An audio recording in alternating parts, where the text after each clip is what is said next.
Hey everyone, welcome to my channel, and in this video I'll be sharing with you some of the best books that I remembered reading when I was a kid. Let's go. For all of you watching, comment down below the books that you remembered reading when you were a kid, because it is interesting for me to know if you have the similar books or did you read the similar books as I do. And remember, I always reply to your comments, so comment down below right now. So I decided to make this video to explain how it all started.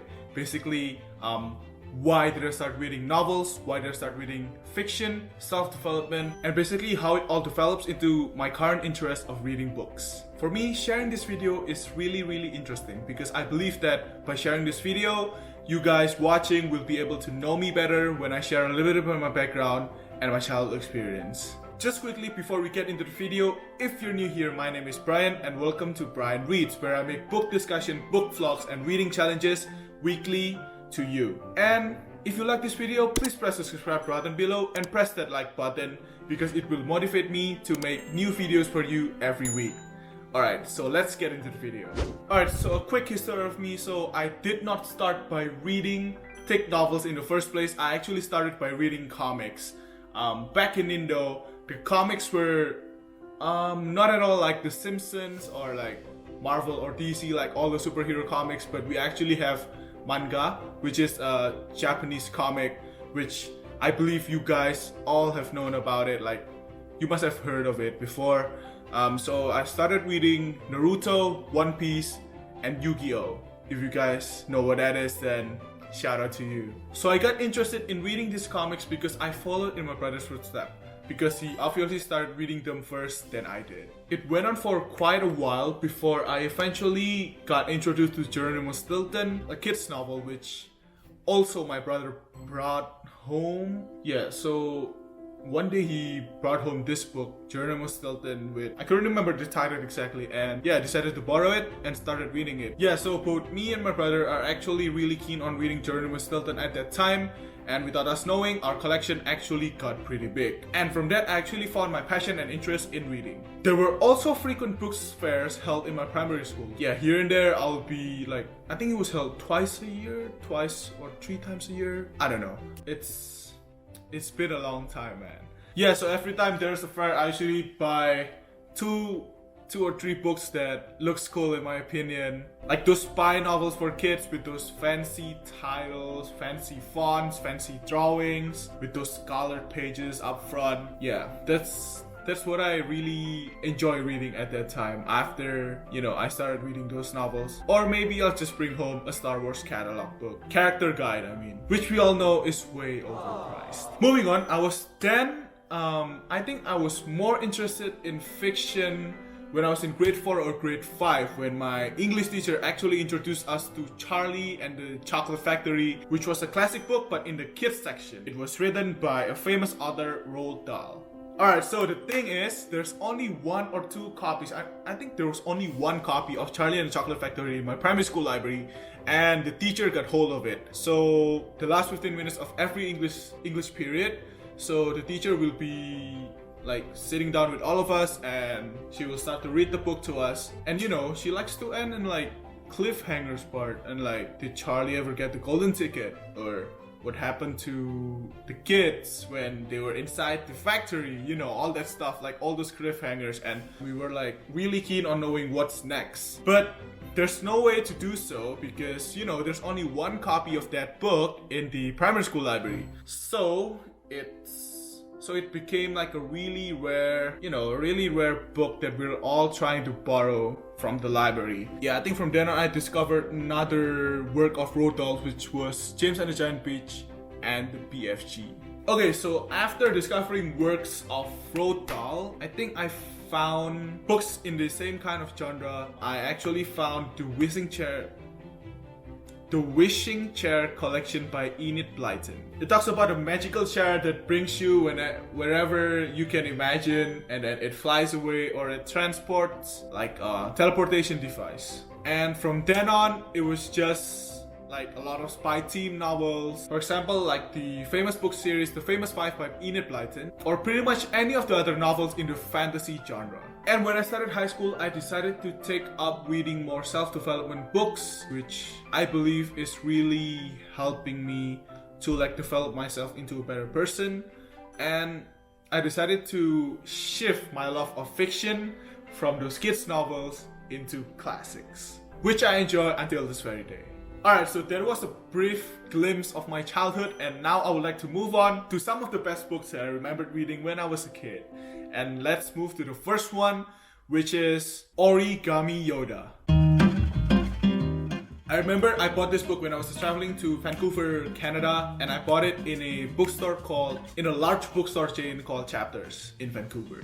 This book talks about a boy named Tommy who had a friend named Dwight, and Dwight always has this origami paper folded together. I think in the book it talks about Dwight, Tommy's friend, having Origami Yoda stuck on his index finger, and this paper Yoda would talk and give advices to Tommy, and I think he would lend the Origami Yoda to some of his friends. So in the story, the Origami Yoda is able to talk. I think this resembles the actual Yoda from Star Wars itself, because in the book, Yoda also talks in like jumbled words in a sentence, which is exactly how he talks in the original Star Wars story. And the book also tells you how to make your own Origami Yoda. I wish I could show you some of mine, but I think I lost it already and I did not have the photos, so yeah, that's a bummer. Yeah, basically, I think this is where my fascination of Star Wars started, because at that time I only knew Star Wars as Star Wars.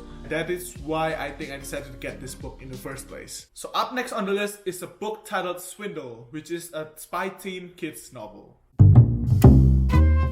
So this book was published in 2008. I remember exactly that I brought this book along with the Origami Yoda on my hand when I was walking to the cashier counter. So I bought these two books at the same time. So the theme of the book is basically a heist where it involves guard dogs, security cameras, vaults, and a house built as a fortress. So basically it tells the story of this 11-year-old named Griffin Bing who found a highly valuable baseball card in an old abandoned house. So he brought it to this collector. Swindle was his name, and Swindle cons him out of his most valuable baseball card. So Griffin and his one friend in the book, I couldn't remember what his name was, decided to assemble a group of 11-year-olds to retrieve the card out of Swindle's house. And basically the card is hidden somewhere in the house that they have not discovered yet, and they're trying to get it out of the house and steal the card back from Swindle. Okay, so up next is a book that I've talked about before, which is the Whizzing Chair collection.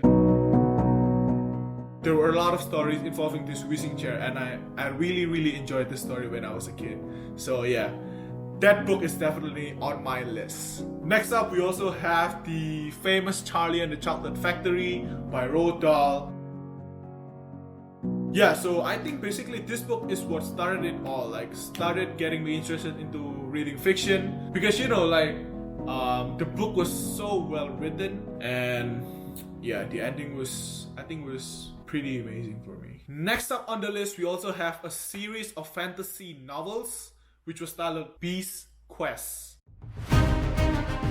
So Bisques was a fantasy / adventure novel series written by various authors under the name Adam Blade. So usually each book tells the story of one mythical creature and also this protagonist character, if I'm not mistaken, forgive me if I'm mistaken, tries to defeat those creatures. And one of my motivation in buying this book, other than the epic drawing of these creatures on the cover page, you also get a card, and there's a different card for every different book. I think there are like 30 books in the whole series, so there's like 30 different cards, and it depends on the creature on the cover page of the book. So that's why I bought it. So up next is Geronimo Stilton. Also a book that I've talked about before. It basically talks about this mouse named Geronimo Stilton who runs a newspaper agency with his family, which was called the Rodents Gazette, and he goes on these adventures with his friends, with his peers, with his relatives, which is what he based most of his articles on. So the author of the book, Elizabeth Adami, had this genius idea of making the whole book as if it was written by Geronimo Stilton himself. He writes it in first person, and you know, there's like about the author and stuff, and there's a picture of him up there, which I think is pretty creative.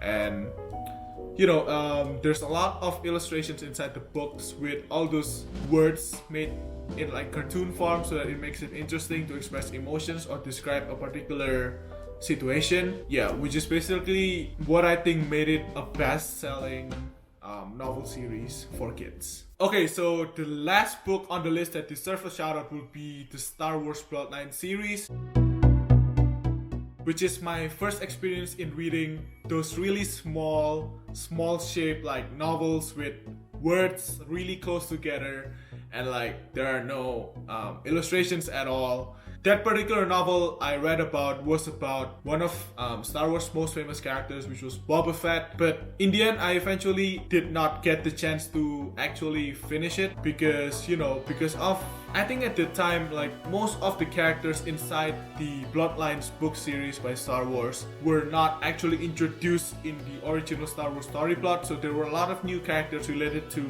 Boba Fett, which I think is like hard for me to understand when I haven't started actually watching all of the original Star Wars movies. So that is basically the reason why I stopped reading that particular novel. But it was a good one though. Yeah, so that's basically it. 7 of the most memorable and best books I remembered reading when I was a little fetus. Basically how it all started. Up to this stage, where I have my own YouTube channel. So, it's a good thing to go back to memory lane and then remember some stuff, and especially like remember the books that I really enjoy reading about. And yeah, if you guys are watching up this far in this video, I really appreciate you in listening to my story and also supporting my channel.